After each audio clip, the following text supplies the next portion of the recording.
होली के आसपास का जब समय होता है और जब ये बसंत ऋतु आती है तो इस तरह की जंगली सब्जियां उत्तर भारत में बहुत ज़्यादा मात्रा में पाई जाती है।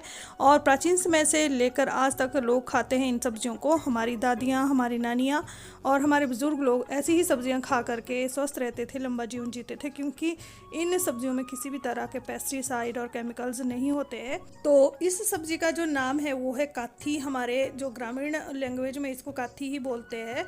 और इस तरह के कुछ इसके पत्ते होते हैं और इसकी जो सब्जी है बहुत ही ज़्यादा स्वादिष्ट बनती है। प्राकृतिक सब्जी है इसलिए हेल्थ के लिए बहुत ही ज़्यादा बेनिफिशियल है। तो काथी के झाड़ में बहुत ज़्यादा फूल आते हैं, जैसा कि आप देख सकते हो। और सीजनेबल सब्जी है इसलिए आजकल ही इसमें बसंत ऋतु में इतने ज़्यादा फूल आते हैं, पत्ते झड़ जाते हैं। और एकदम ऑर्गेनिक सब्जी है क्योंकि किसी भी तरह का पेस्टिसाइड केमिकल इसमें नहीं है, एकदम प्राकृतिक रूप से उगती है ये सब्जी। तो छोटे छोटे फूल है इसलिए टाइम टेकिंग प्रोसेस है इसको छांटना।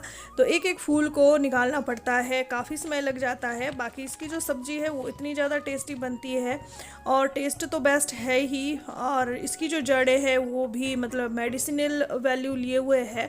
तो इसकी जो जड़ें हैं उसका यूज़ करते हैं पथरी की बीमारी को दूर करने के लिए। तो जड़ों को सुखाया जाता है, उसकी छाल को निकाल करके और फिर पाउडर बना करके उसको भी खाया जाता है। तो पथरी में बहुत ज़्यादा आराम मिलता है।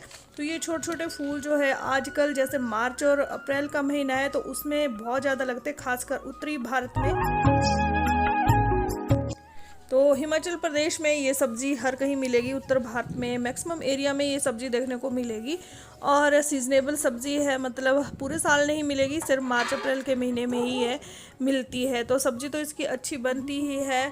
और इसको आप रायते के रूप में भी ले सकते हो, सब्जी के रूप में भी ले सकते हो, और कई तरह से इसकी सब्ज़ी को जो है बनाया जाता है। तो देखिए सबसे पहले इसको बॉईल कर लिया जाता है, जैसे कि यहाँ पर मैंने बॉईल कर लिया है। तो मसालों की बात अगर हम करें तो मसाले जैसे हम बाकी की सब्जियों में डालते हैं, नॉर्मल सब्जियों में वही डालते हैं।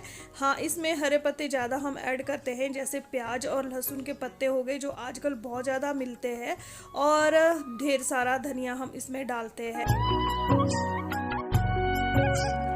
तो यहाँ पर मैंने डाल दिया है तेल इसमें, और जीरा, धनिया और मिर्ची इसमें पहले मैं डालूँगी। उसके बाद ये सारी चीज़ें जो भी हमने मसाले तैयार कर रखे हैं, प्याज, लहसुन वगैरह, वो भी इसमें हम ऐड कर लेते हैं।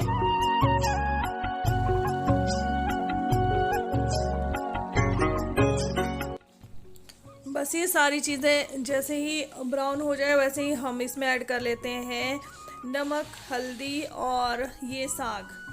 तो थोड़ी देर 2 मिनट हम इसको भूनेंगे इसमें, और उसके बाद जो ग्रीन पत्ते हैं उनको भी ऐड कर लेंगे।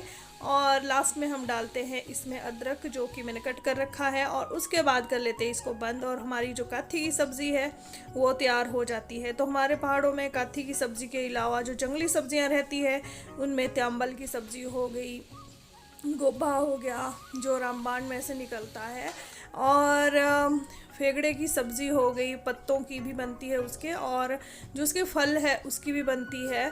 और इसके अलावा त्यांबड़ जिसको कि जंगली अंजीर कहते हैं, तो उसकी भी सब्ज़ी हम लोग यहाँ पे बनाते हैं, जो कि आजकल ही मिलती है।